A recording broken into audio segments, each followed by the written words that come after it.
Our theme of this year's Natural Resources Forum is really about making the natural resource economy as green as possible. So what's been your experience working in that kind of field?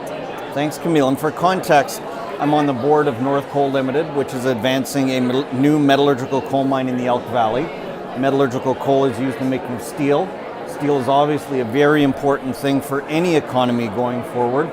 And in my past, I built British Columbia's largest clean energy company. We built 48 windmills, and obviously all those steel towers were made of steel, which comes from metallurgical coal. So you can't build clean power without the products of mines and minerals. As we look at the new economy, you look at lithium batteries. Lithium is a mineral. So all of these things come from mines that allow us to advance maybe towards a cleaner economy or a different kind of economy where things are more sustainable or integrated. So I think mining and natural resources can play a big part in that. I'm a big fan of the wood industry and what's going on. Drew Green is pushing the use of wood in buildings far bigger than we've ever seen them before today. So there's the 10-story wood building here in Prince George. At UBC, they're building a new residence out of wood that I think is going to be 18 stories. So there's some very exciting things going on. And the reason wood is exciting from this is it's a carbon sink. So the more wood used, the more you're doing to sink carbon.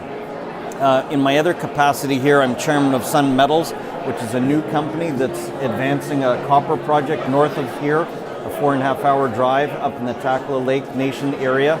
We had probably Canada's best copper drill hole in 2018, 100 meters of 5% copper equivalent.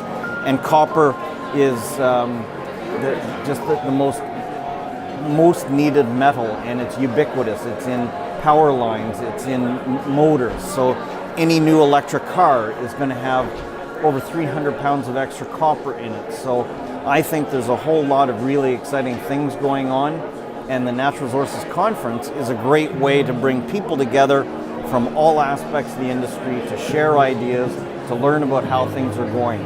I know in the mining panel they're focused on innovation, and the CEO of North Coal, John Pumphrey, is going to talk about how we hope to permit and build this metallurgical coal mine in a way that does not have water treatment required. So our waste rock will be contained in a way that doesn't require ongoing water treatment, water monitoring, which is a complete breakthrough in innovation in how do we build mines differently than they were built before in a way that helps the economy and environment going forward.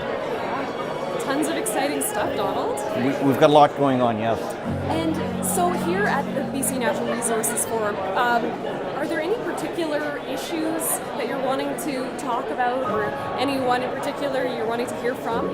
Well, the companies I'm with, we are meeting with a number of the ministers in the government. In September, the Premier asked me, how are we doing? Do we have investor confidence? And I was very happy to say to him, look, John, Premier Horgan, after you were elected, Sun Metals was created. So I have, as an entrepreneur, created a new exploration company since this government's been elected. I know the Premier is very keen on the mining industry. Last year here, he was very tuned up and excited to be here, and I think that the government will be again. And we were able to bring Teck in as a strategic investor in our company in December of this year. They bought just under 14% of the company. So I think that's a testament to political stability in British Columbia. When you look at so many places around the world where governments are expropriating assets or changing tax regimes, British Columbia is pretty stable and safe. And there's a lot of the big companies that are coming back to British Columbia because of our rule of law and stability. A number of years ago, like 4 years ago, one of the companies I helped build, we created and built a mine in Burkina Faso. And it's only been in the last month that a young Quebec woman has disappeared in that country. Another fellow from the mining community was killed. And I'm happy to be in safe British Columbia. I'm happy to not be in Africa right now. And I think that we need to capitalize on our political stability and celebrate natural resource development as a platform for communities to build what they're doing. And natural resources can't be moved. So where there's copper in the ground or natural gas, we need to go and build new mines of tomorrow or new oil and gas things and give First Nations and local communities a chance to enrich themselves with the bounty that's in their backyard. And I think what's been missing is that holistic approach on how do we ensure there's local community benefits for what we're trying to do, as opposed to, I'm going to bring a workforce from somewhere else. And sometimes that takes creativity. I know when I was creating a company called Plutonic Power, we worked with the local school board and we set up Red Seal training programs for culinary arts, carpentry, electrical, heavy equipment operator and maintenance programs. And we really embraced that, working with that local community. And the community had huge buy-in to what we were doing because everybody was benefiting. I think identifying these kinds of things helps with a win-win. The previous government built the power line up Highway 37. It ended up being a $700 million investment, but that resulted in $1.5 billion being invested by Alta Gas and hydroelectric assets. And Imperial Metals built the Red Chris mine, which will be open for many, many decades. And that power line is part of the reason that Newmont has come back to British Columbia and are partnering with Teck on advancing Galore Creek again, which could be BC's next very large open pit based metal mine. So we've got lots of exciting things that come from natural resources, and governments do a great job of building enabling infrastructure like the Highway 37 power line, which allow private companies to make their investments at the end of those enabling pieces of infrastructure. A very exciting time. So Don, I'm just going to backtrack a little bit.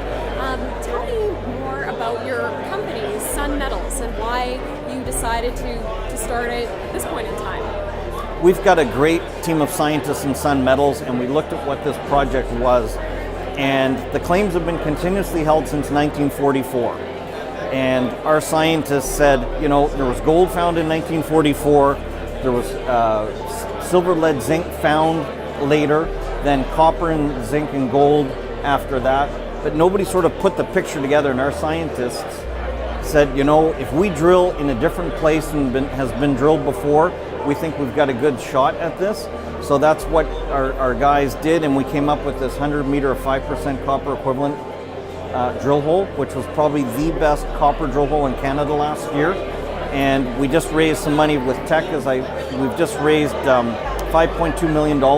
Teck has come in as a strategic investor in the company. What I'm excited about now, the CEO of the company, Steve Robertson, and I will be meeting with Chief French from the Takala Lake Nation this week here at the conference and talking about what happened in 2018 and where are we going in 2019 and how can we work together to make the Stardust project a win-win. And we're very excited. We'll be on the ground in April, drilling for the first time in 2019. And if we can build on our success from last year, this stands a great shot at making it. Wow, amazing stuff. Thank you so much, Donald, for joining us.